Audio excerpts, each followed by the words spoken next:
Afternoon all. So week 2 update, just to go over everything that you should have been working on or looking at and going through, and then something slightly different just to finish today's video for us to have a look at and to enjoy.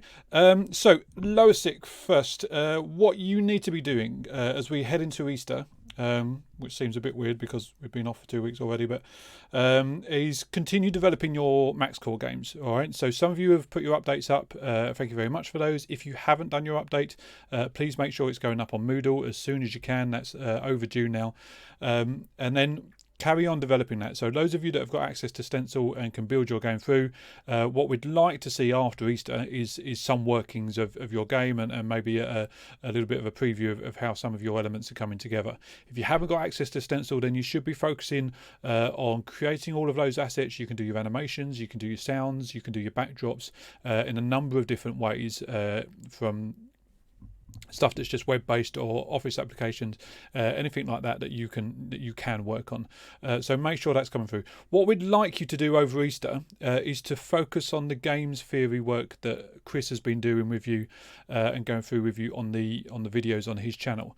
So if I just remind you of what they look like. Sorry, just swapping tabs.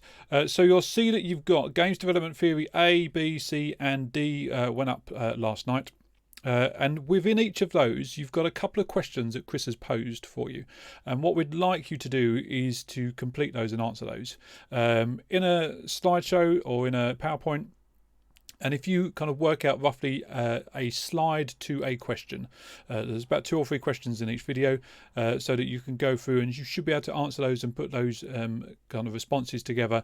And we'd like that back just after Easter. So we'd like that back. Where is the date? Wednesday the 22nd, and we'll put a Moodle link up there for you to submit that. So just make sure please that you are going through the games theory work, answering the questions in a slideshow, PowerPoint, roughly a slide per question, and then we'll have those ready for Wednesday the 22nd. So if you haven't got access to Stencil or anything, then you definitely need to make sure that you've got that ready to go and upload. And then I purposely haven't given you a deadline for the next update of the game stuff.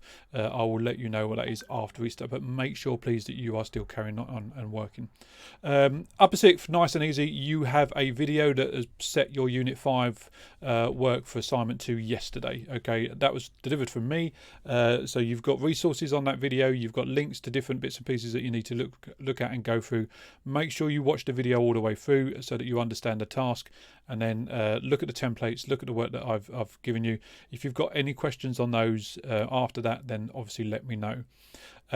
Alongside that, please make sure if you've got anything that you need to update for Unit 66, which is the 3D unit, that you are doing that and email both Chris and I, so that we both get it, and then whoever is able to look at it the quickest or the easiest, then at least we've both got access to it. Okay, so thank you for those of you that have been doing that already. If you know you've got work that you need to catch up on, and the spreadsheet for all of the marks went out yesterday as well, then make sure please that you are catching up on that. Okay, as of today we still don't have any kind of guidance from the government or from the exam board on what's the outlook for the final grading for the vocational qualifications that you're on. So just kind of keep in touch, keep checking your emails, and as soon as we know, or as soon as college knows, then we will communicate that as you go through. As of today, which is the 3rd of April, it's the Friday before Easter, there has been some advice released for A levels, okay, but that hasn't included anything for the vocational subjects yet. All right, so for those of you doing A levels, you may get some communication about those. For those of you doing solely vocational stuff, that's still to come. All right, so just realise that the two are slightly different. We're hoping that there won't be much difference in terms of what we're going to do in terms of assessment, but we don't know yet. Okay. All right, so that's what you should be doing in relation to that. Make sure please that you're working on that. Chris and I will probably kind of check in on our emails as we go through over Easter, but probably not quite as much as we have been doing, because we all need a break. But you've got a little bit of work to keep you busy and to keep you focused as you go through for the next couple of weeks, and then we will be back on it after Easter. But please, if you've got any questions, then just let us know. Right, so the title of today's video was 7 games you should have played, but you probably haven't. All right, and I've put together a little list of games that I love and that I enjoy that are not necessarily top of the charts or #1 in your lists or anything like that. So let's have a little look at a few. So first up is Stickbold, dodgeball. Dodgeball for low poly players. All right. So Stickbold is fantastic, and if you are stuck kind of with kind of family in the same house, then this is couch co-op galore. All right. Effectively Swedish dodgeball, and you take control of a character, and you've got different areas that you can play in, and each area has its own different set of traps. So the idea is to try and get the person out by catching the ball, throwing it at them, and hitting them twice and knocking them out. The wonderful thing about this is that if you do get knocked out, then you are still in the game, because then you have the ability to control different power-ups around the side that can put off the other players that are still in the game. All right, so it does become a bit manic, and there's a couple of different versions of it. There's the normal game, and you can see the different levels that are on screen at the moment. But there's also kind of dodgeball football as well, which is always fun. So well worth a look if you haven't played it before. Different arenas, different power-ups, different ways that you can cause arguments in video games, I would say, as you go through. So that is Stickbold. Some of these may say that they're kind of PlayStation only online or such like, but I think most of them are cross-platform.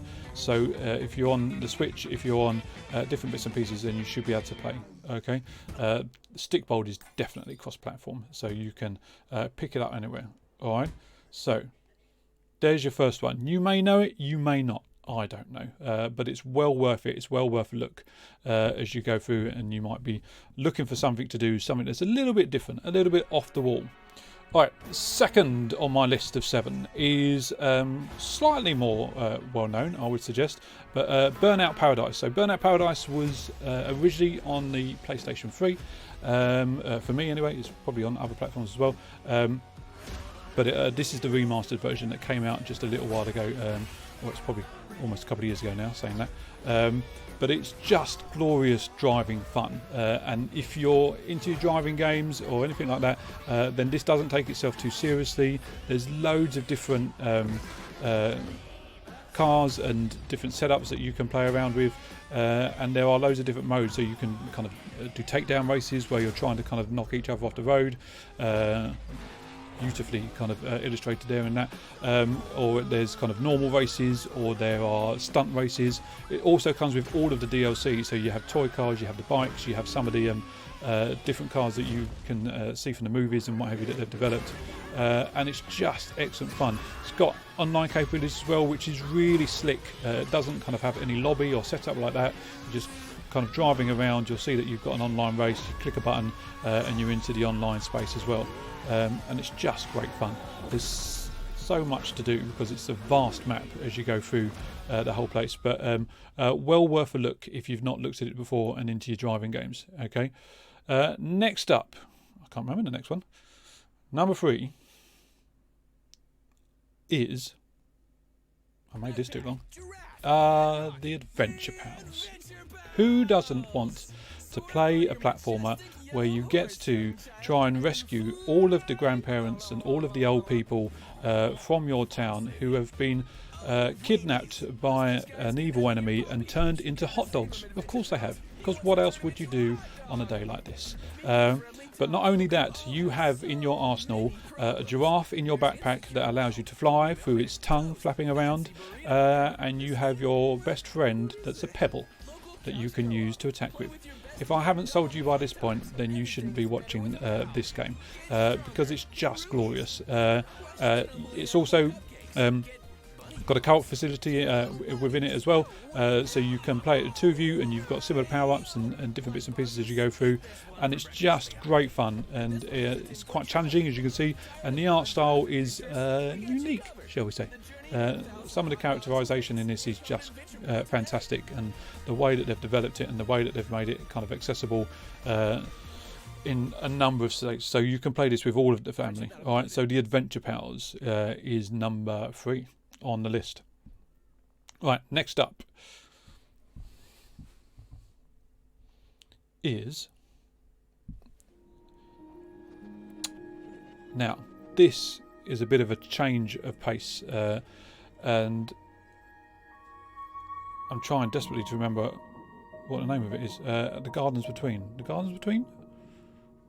This is a game that I don't really want to say too much about, because really just is a case of playing it and going through.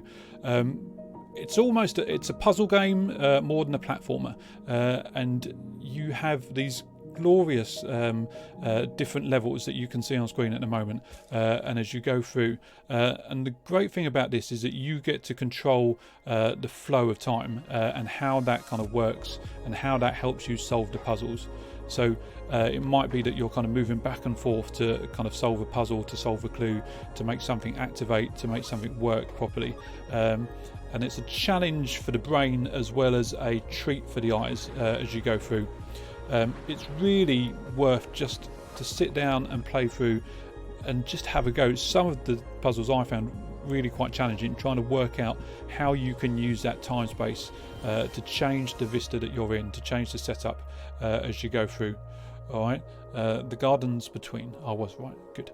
My brain hasn't gone through. All right, and you can see it is award-winning across the board from a few years back. But if you haven't played it, it is well worth a look, and it's glorious to look at as you play through. Right, next up. So this is for those of you with a PlayStation. This is a PlayLink game that myself and my family have played, and this is called Melbit's World.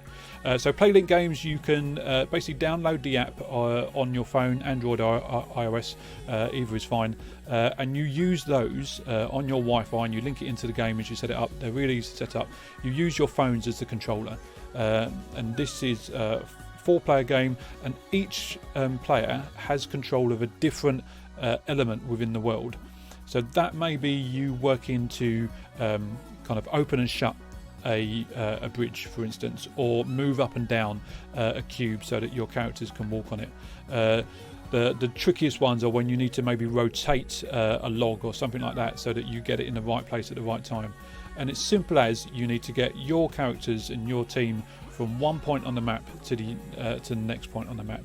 And it sounds simple, but it very quickly becomes very frustrating, and there's lots of shouting and commands barking around the room as you're trying to get kind of Auntie Sue to kind of twist her phone at the right time so that the Melbit goes in the right direction and you can activate your bridge as you go through. All right, so it's a lot of fun. It can be quite frustrating, but it's well worth a look. And if you've not played the PlayLink games before and you've got a PlayStation, then what better time than now to have a go and to see what you can come up with. There are other PlayLink games on there as well that work really nicely, but this is Melbit's World, and if you've got a kind of younger siblings and what have you around at the moment, then this is well worth a look for them to play along with. Right, can't remember what number we're on, but this is Crossing Souls. Okay, the trailer teases you a little bit with this art style. This is a pixel art style game, as you'll see in a minute, but the setup of this is really like Saturday morning cartoons, that kind of thing, as you go through. And it's this venture that you've got a number of characters, a group of friends that come together and have to solve this adventure. And it's kind of set kind of in the 80s, and basically if you like Stranger Things and you like kind of little mini RPGs, platformer games, then this is definitely one for you to have a look at. It is just so much fun. And the retro style of it, the art style of it, the pixel kind of animations, especially to the lower 6th, will really kind of help you with those character arcs and those character designs that you might be looking at with your works. But Crossing Souls, if you've not looked at this before, it says PlayStation 4, but it's on. It's definitely on the Switch as well, I'm sure it is. So well worth a look if you haven't looked at it already. All right. Next up is going to be Gris. Now, if you've not seen Gris, and you most likely have, because I will bang on about this game in lessons if I haven't done already, this is a game that I have not seen designed in a way like this as far as I can remember, and I'm pushing on a bit these days. But what you're seeing at the moment is the gameplay. So this isn't a cutscene. This isn't kind of what comes up before you play the game, but this is the gameplay that you're going through. And the art style of it and the design of it is so beautiful as it's on screen, and so intuitive as well as you play through. The different ways that the art style reacts to the elements that you are playing at the different times through the different levels is amazing. And it's not a simple game. You have to really kind of think about what you need to do and how the challenge is developing as you go through. So if you have not looked at Gris, and if you are into your design of your games and into the art style of your game, then this is a must. You've got to find it. It's absolutely cross-platform. I think I've got it on the PC, and I've got it on PlayStation 4 as well, and I'm sure it's on Switch and other platforms. But if you haven't seen Gris, then please check it out, all right? Because it's just gorgeous. All right, and I think Gris was our last one. I think that's 7. It is indeed. Right, so there you go. 7 games that you should have played, but you may not have done. All right, hopefully that gives you a little bit of insight into some new games that you could play over Easter, over the break that we're off. I'm going to leave the comments open on this video. What games have you played that you think other people may not have? Hidden gems that you absolutely love and adore, and they could be older games that we can maybe find on different platforms. They could be new ones that we don't know much about, but what are your hidden gems? Add them in the comments, please, so that we can share them and everyone can have a look. Have a good Easter. Hope you're all well and you're all staying safe. If you've got any questions, remember, on the work, then email us whenever you can, and we will go through them. All right, that is it from me. Thank you very much, and I will see you after Easter.